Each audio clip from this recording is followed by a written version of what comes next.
కొందరు ఎన్ని విమర్శలు వచ్చినా సరే ధైర్యంగా ఎదుర్కొని ముందుకు సాగుతారు. కానీ కొద్దిమంది మాత్రం చిన్న విమర్శను కూడా తట్టుకోలేరు.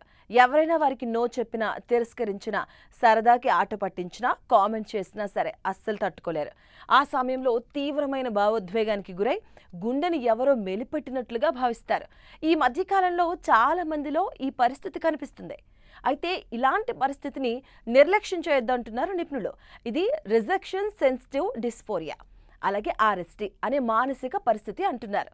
ఇక ఇలాంటి మానసిక స్థితి ఉన్న వాళ్ళు చిన్న చిన్న విషయాలకు కూడా అతిగా బాధపడుతూ ఉంటారు.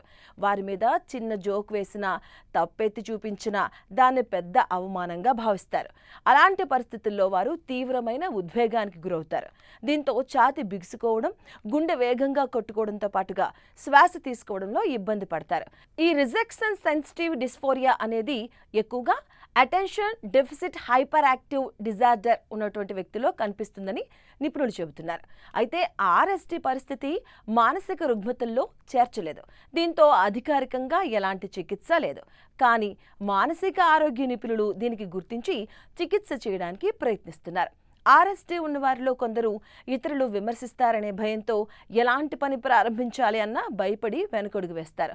అలాగే తమ చుట్టూ ఉన్నవారు, ఆత్మీయుల దగ్గర నుంచి విమర్శలు వస్తాయన్న భయంతో వారిని సంతోషపెట్టేందుకు ప్రయత్నిస్తూ తమ గురించి ఆలోచించకుండా కూడా మర్చిపోతారు. అలానే తప్పులు చేస్తే ఎత్తి చూపుతారు. విమర్శిస్తారనే భయంతో ప్రతి పనిని పరిపూర్ణంగా చేయాలని భావించి ఎక్కువ ఒత్తిడికి గురవుతారు. కొంతమంది తిరస్కరణ ఎదుర్కొనలేక, లేదంటే ఎదుర్కోవాల్సి వస్తుందన్న భయంతో ఎవరితోనూ పెద్దగా కలవరు. వీరికి సామాజిక సంబంధాలు చాలా తక్కువగా ఉంటాయి. స్నేహితులు తక్కువే, ఆఖరికి ఉద్యోగ అవకాశాలు సైతం పక్కన పెడతారు. ఆర్ఎస్టీ వంటి మానసిక రుగ్మతతో బాధపడేవారు చిన్న విమర్శ, తిరస్కరణ ఎదురైన సాధారణ వ్యక్తుల కన్నా చాలా తీవ్రంగా బాధపడతారు.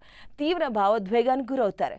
ఇలాంటి లక్షణాలు కనిపిస్తే ఆలస్యం చేయకుండా మానసిక ఆరోగ్య నిపుణులను సంప్రదించడం మంచిదే. సరైన అవగాహన, సహాయం ఉంటే ఈ సమస్యను సులభంగా ఎదుర్కొనవచ్చు. కౌన్సిలింగ్, థెరపీతో ఈ సమస్యను అధిగమించవచ్చు.